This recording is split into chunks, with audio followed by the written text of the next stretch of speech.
世界の現代アート巡り。私たちは世界の現代アートを巡る旅をしています。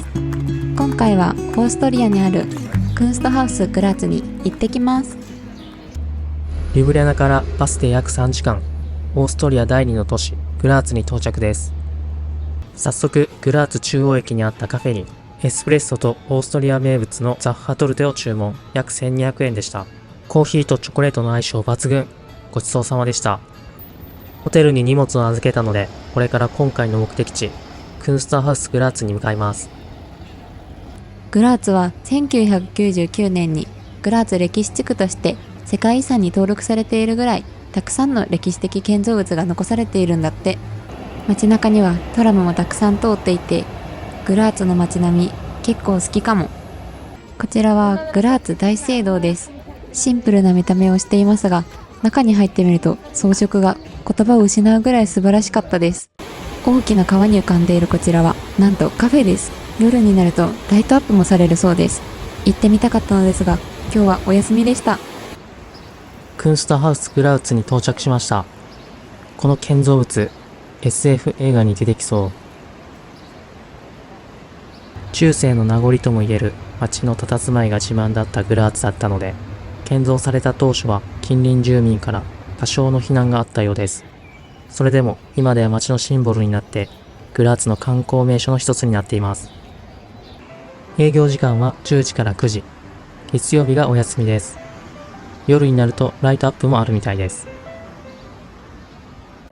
館内のフロアマップです。今回は利用しなかったですが、地下に大きな荷物を預けられるロッカーもあるみたいです。今回はインフォメーションで直接チケットを購入します。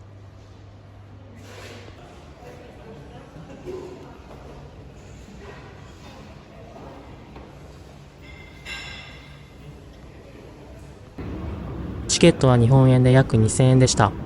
スタッフの方にチケットを見せてエスカレーターを登っています。面白そうなものがいっぱいある。早速2階から見ていきたいと思います。コロンビア人の映像作家マヌエルの作品です。彼の作品は現代社会における記憶と紛争後の復興を探求しています。スペイン南部の広大な地域はプラスチックの海で囲まれているにもかかわらず、その中でヨーロッパ向けの野菜や果物の半分以上が栽培されているそうです。その間、出稼ぎ労働者である彼らは人目に触れず不安定な暮らしを余儀なくされています。こちらの映像では食品製造の工程における単純な動きをダンスで表現し、細かく調整された労働の分配、労働者の道具化や搾取といった抑圧的なメッセージを伝えています。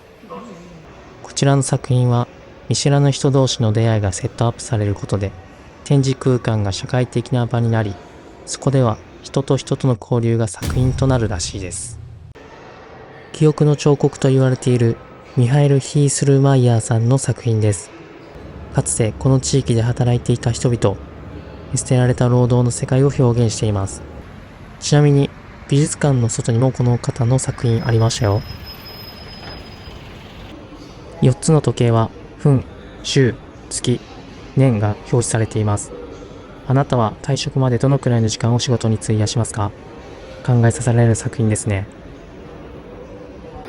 こちらの作品は始まりも終わりもない反復的な行為に焦点を当てています。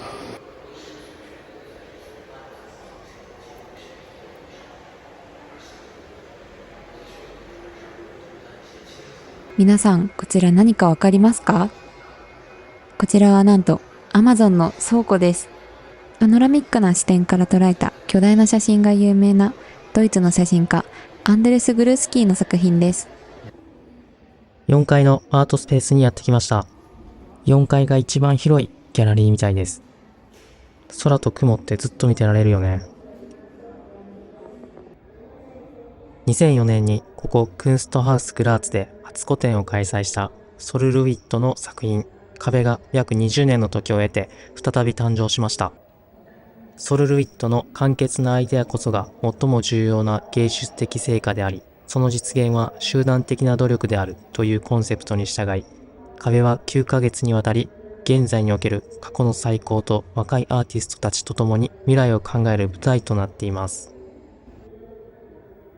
フレンドリーエリアのあのトゲトゲの部分、窓になっていて、こっから見える景色もまた良かった。いやー、面白い作品たくさんあったね。1階のギフトショップも楽しみ。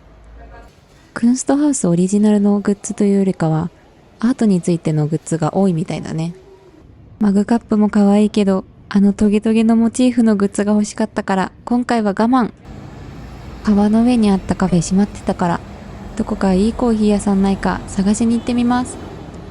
野生の勘で歩いてきたけど、コーヒー屋さん見つからないから、Google 先生に聞いてみよう。Google マップで高評価のブレンドコーヒーロースターズに来ました。ロゴとか店内の雰囲気、シンプルでめっちゃ好みかも。ヨーロッパではなかなかメニューになかったフィルターコーヒーを注文。バリスタさんがハンドドリップで抽出すると思いきや、まさかのマシーンでした。豆も数種類から選ぶことができて、今回は中入りのメキシコの豆を選びました。フルーティーな酸味とキャラメルのような甘さもあって、とてもバランスのいいコーヒーでした。